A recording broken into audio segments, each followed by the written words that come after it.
So as I said, the cool thing oops, thank God for editing. So as I said, the nice thing is that we have these cool fractions that are coming to life as we do this.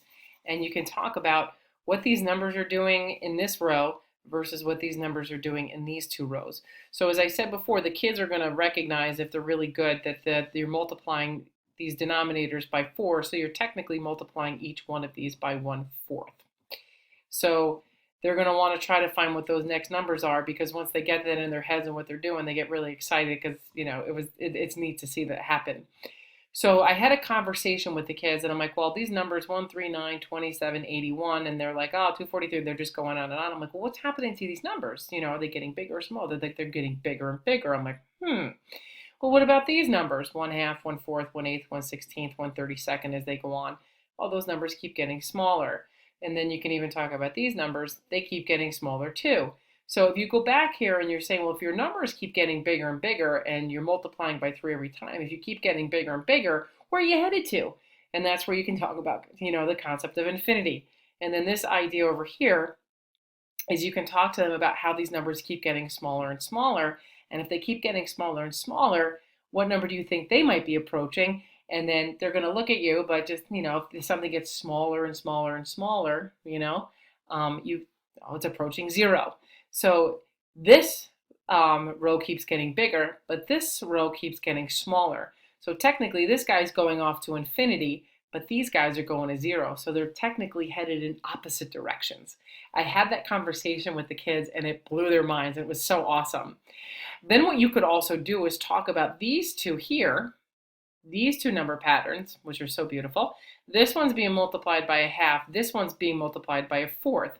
So you can ask them which number pattern is getting smaller faster, or which numbers in the are getting smaller faster. And because and that'll help them be able to do a little comparison of fractions.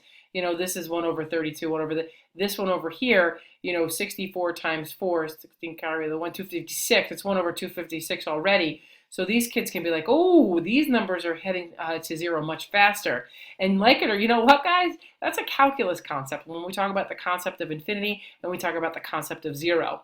So the cool thing about this is this right over here, you're actually seeing, where'd my thing go? Oh, here it is.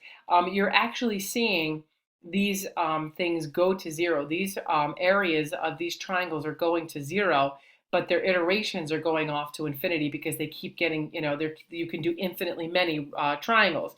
Because it was really neat because one girl's like, I could just keep going and going. I'm like, yes, you can. You can keep going and going. I'm like, what's that called? And they're going to tell you it's infinity. Now, the other thing that you can get into with this thing, it doesn't just end with fractions. You can also get into congruence and similarity. So you can talk about how this triangle here is similar to this triangle here, and actually how every triangle is similar to every other triangle in this diagram. One's a dilation of the other, so you can start talking about, similarity. You can even talk about rotations and reflections. Like you can say, well, if I compare these two guys, this guy here and here, how did he get down to him? And you can be like, oh, he literally flipped over. He reflected over this line. If you want to talk about rotations and you put a little mark over here, and if you rotate it, 90 degrees about a point, where would he wind up? And there are so many different things that you can do with a lesson like this. And that's why I figured it was really worth the time and energy that you're introducing fractions in a way that's kind of cool. Like this is like a really fun activity. There's art to it. And from this comes really neat concepts that get to come to life. And that's why I just wanted to share this with you. And hopefully it'll spring even better ideas than what I came up with for you to do and for you to implement into your classrooms. I hope you guys found this beneficial. Thank you.